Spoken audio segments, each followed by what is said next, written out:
আমি তো জানি আল্লাহ ৩০ দিনের জন্য শয়তানকে আটকায় রাখছে। তাহলে বাইরে যে ঘুরে ফিরে বেড়াইতেছে এই শয়তানগুলার কি হবে? যাই হোক আসসালামু আলাইকুম। আমি হচ্ছে এটা আমার ১ম দিনের ইফতারের একটা আয়োজন করছি আরকি। ছোট করে আমাদের আসলে মানুষ কম তো বেশি লাগে না।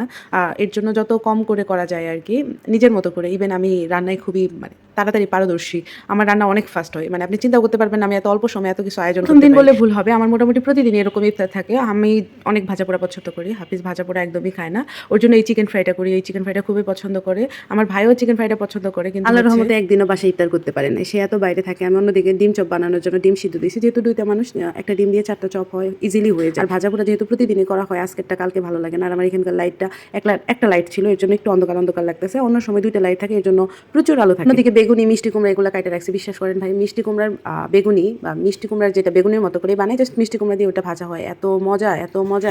মিষ্টি কুমড়াগুলো মোটা করে কাটা হয়েছিল। এটা আসলে আরো স্লাইড করা হয়েছে। মিষ্টি কুমড়া আমি মোটামুটি ৭-৮টা করে বানাই। আমি খাই, আমি ভাত দিয়েও খাই, নরমালও খাই, আমার অনেক মজা। আমি এই চিকেনগুলো দিয়েও ভাত দিয়ে খাইতে পারি। অন্যদিকে বড়ার প্রিপারেশন করে ওটা রাখছিলাম। আসলে সময় কম থাকে তো এর জন্য তাড়াহুড়া করে অন্যদিকে ফল কাটো, সালাদ কাটো আর শরবত বানাও, সবকিছু একা হাতে হয়ে ওঠে না এরকম গুছায় ভিডিও করা। তার থেকে বড় কথা হচ্ছে আমার বাসায় কেউই আসলে ভিডিও টাইপের মানুষ না, কেউই ভিডিও পছন্দ করে না। আমি যদি ইফতারের সময় বা কখনো রান্নার সময় একটু টুকটাক ভিডিও, তারা খুবই বিব্রত বোধ করে। ইভেন এমনও আছে ইফতার রেখে চলে যায়। আমি সালাদ আরো এক্সট্রা করে আলাদা করে কেটে রাখছিলাম। আর এটা হচ্ছে ইফতারের পূর্ব মুহূর্তে আমি আসলে একাই যেহেতু ইফতার করার জন্য একটু বুরিন্দা, একটু জিলাপি আর শরবত বানিয়ে রাখছিলাম। এটা হচ্ছে হাফিজ একটু ফ্রুটস বেশি পছন্দ করে। আরো ফ্রুটস কাটি দেয়, ওগুলো আমি আসলে রেডি করতেছিলাম। মধ্যে ভাবলাম যে একটু করে একটু ভিডিও যদি করা যায়। কথা বলতে আসলে আমার হাতে অনেক সময় কম থাকে, মোটামুটি ১ ঘন্টার মধ্যে এত কিছু রেডি করা। আর ইফতারের পূর্ব মুহূর্ত পর্যন্ত আমি হচ্ছে ভাজাপোড়া করতে থাকি।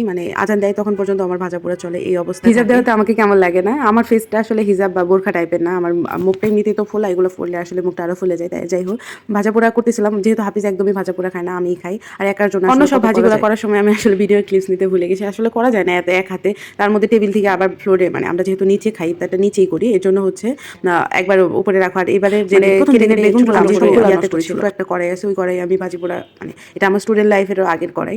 এটা আমার আম্মার ছিল। এটাতে আম্মা শুধু ওই যে পরবর্তীতে আমি যখন হোস্টেলে চলে আসি, আমার আম্মা আমার এই কড়াইটা দিয়ে দেয়। এটাতে ভাজি করলে এত ভালো হয়, খুবই সুন্দর হয়। এটা মনে হয় বলতে হয় কি, যারা ভিডিও মেকিং করে তাদের আসলে অনেক মানুষ থাকে, আমার তো আসলে কেউই নেই।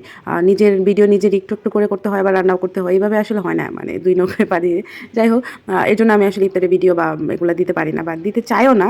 ব্যাপারটা হচ্ছে, বললাম না যেটা আসলে খাবারের ভিডিও দেওয়া আমারও পছন্দ না, তারপরে দিয়েছিলাম আর কি। খাওয়ার সময় তো ভিডিও করতে পারি না, যে আমাকে দ্বারা কখনোই ইফতারের সময় ওই ভিডিওটা আসলে করা পসিবল না আমার ফ্যামিলি মেম্বারদের সাথে। কারণ আমার ফ্যামিলি মেম্বার এমন ডেঞ্জারাস মানুষ, আমাকে খাবার সহ ঢেলতে ফেলাই। কারণ হচ্ছে তারা একদমই ভিডিও টাইপের মানুষ না, তারা এই ধরনের ভিডিও বা খাবার নিয়ে ভিডিও করা একদমই পছন্দ করে না। আমি যেহেতু করি একটু টুকটাক, এর জন্য দেওয়া লাগে আর কি। যাই হোক, সবাই ভালো থাকবেন, দোয়া করবেন। আল্লাহ হাফেজ।